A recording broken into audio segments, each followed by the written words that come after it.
So you want to freelance, but what should you offer?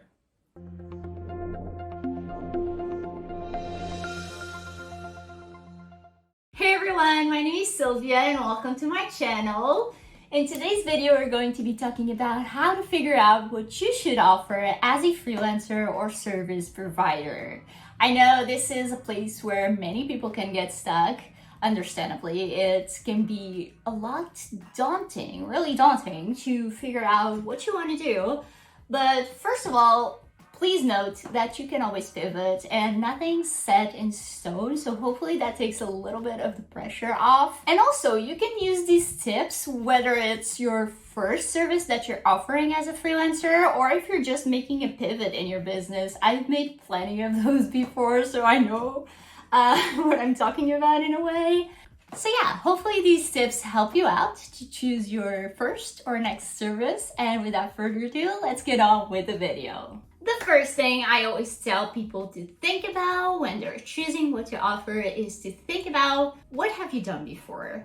What have you done for your job? What have you learned in school? What have you done like as an extracurricular or for a hobby? What skills do you have already? And how can you apply those to the business world? How can those skills be a benefit to someone else's life or business that you can obviously profit off of?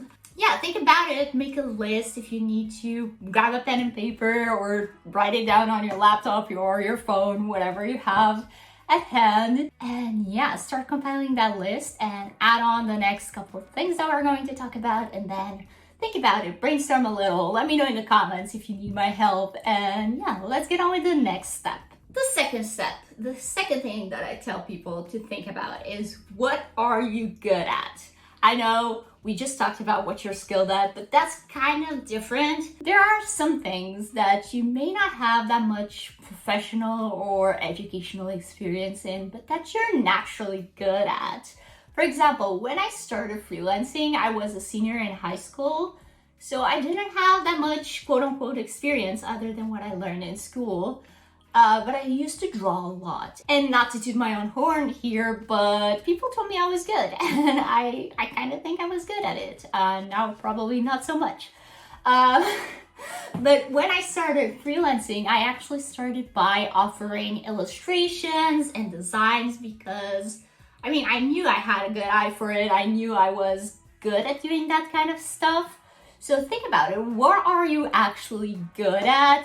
Even if you don't have training on it or experience working with it, what are you actually good at? Some examples would be like, if you have a good eye for design, like I just said, or if you're really good with people, maybe you would be good with customer service. I know a lot of people are very good at that naturally, and others just can't deal with it. Or maybe you're very good at organization and you can massively make a big change in someone's inbox or calendar management. Think about it, write it down on your list, and let's get on with step number 3. And tip number 3, or step number 3, whatever you want to call it, is think about what you actually love. What do you love to do? What could you do even if nobody paid you for it? Obviously you want to get paid for it. I'm not gonna say to work for free, but what could you do all day, every day without getting tired of it? Even if no one was paying you for it, what could you do for fun? And what are you deeply passionate about? Obviously, you won't always be able to do exactly what you love. You also have to pick something that's both profitable and productive and that helps your clients in the end. But if you can find that sweet spot between what you love. So for example, let's say you love animals and you are really good at social media or at marketing in general or at video editing, and you can actually find that in between. Maybe you help animal brands or animal shops or anything related to that niche with their social media, with their video editing, with their whatever it is. You can find that in between and you can serve clients that you're passionate about while doing what you're great at. Trust me, that makes the whole experience a 1,000 times better. Alright, so this was a little bit of a shorter video, at least the raw version is short.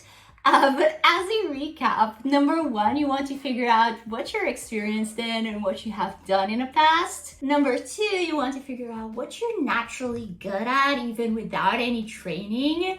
And number three, what do you love? What are you passionate about? And what could you do or work with all day long? I hope this video helped you guys when figuring out your first or next service to offer. If you enjoyed it, please leave me a like down below and comment what do you want to do, what do you want to offer, or comment some of these things in your list, some of the things that you're good at, that you're passionate about, or that you have experience in. And let's brainstorm some services ideas down in the comments if you'd like. Also, don't forget to subscribe down below so you don't miss out on my next video. I post every single Friday, and I'll talk to you guys next week. Bye!